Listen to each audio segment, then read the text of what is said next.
Ya, serangan virus tak kasat mata virus corona semakin tidak terkendali. Berbagai upaya telah dilakukan pemerintah, tapi faktanya penyebaran dan penambahan kasus masih terjadi, bahkan menembus angka 1 juta per hari ini.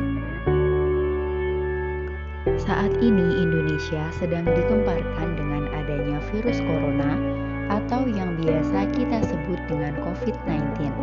Bahkan virus corona tengah menjadi perhatian dunia karena memakan banyak korban jiwa.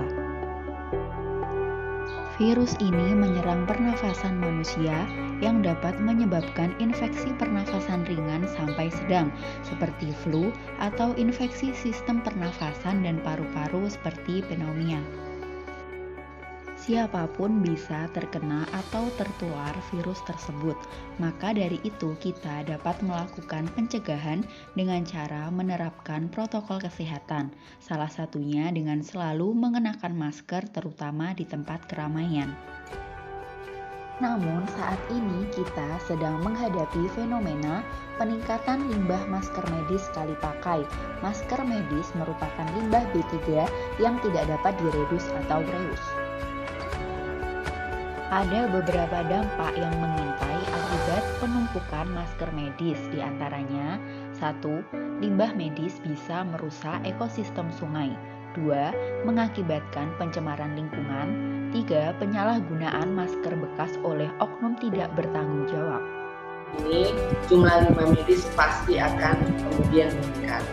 Kami masih memperkirakan peningkatannya kurang lebih 30% dari yang biasanya. Mengutip kalimat Dirjen PSLB 3 Kementerian LHK, perkiraan sementara jumlah limbah medis di tanah air meningkat 30% atau mencapai 382 ton per harinya, jumlah yang tidak main-main.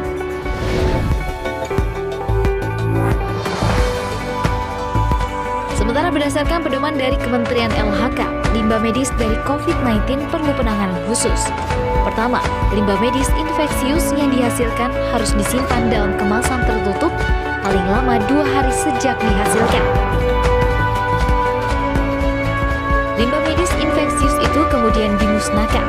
Ada 2 cara memusnahkan limbah medis, menggunakan insenerator dengan suhu pembakaran minimal 800 derajat Celcius atau menggunakan autoclave yang dilengkapi dengan mesin pencacah. Sama halnya dengan tenaga medis, petugas yang menangani limbah COVID-19 beresiko tertular virus ini.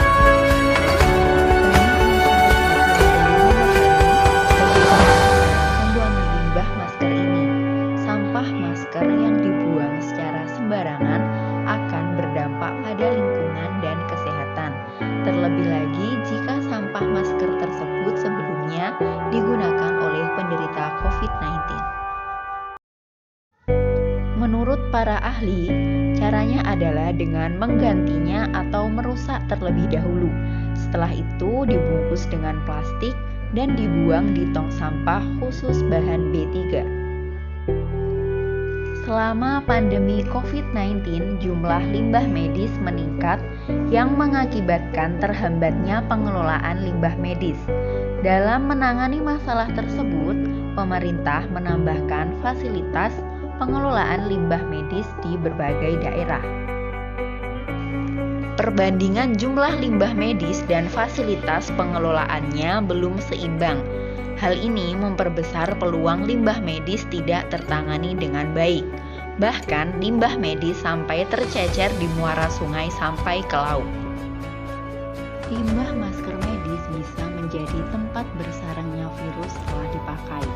Pembuangan masker medis yang tidak sesuai bisa menularkan ke orang yang membersihkan sampah seperti para pemulung dan petugas kebersihan.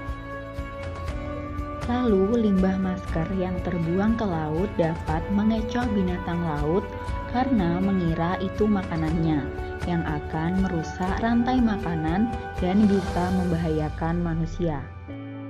Untuk menghindari hal tersebut, kita bisa mengupayakan untuk mengelolanya agar tidak terjadi penumpukan.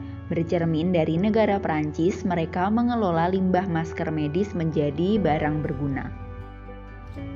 Lalu, apa yang bisa kita lakukan untuk mengurangi limbah masker medis? kita bisa menggunakan masker kain yang bisa dipakai secara berulang dan lebih ramah lingkungan.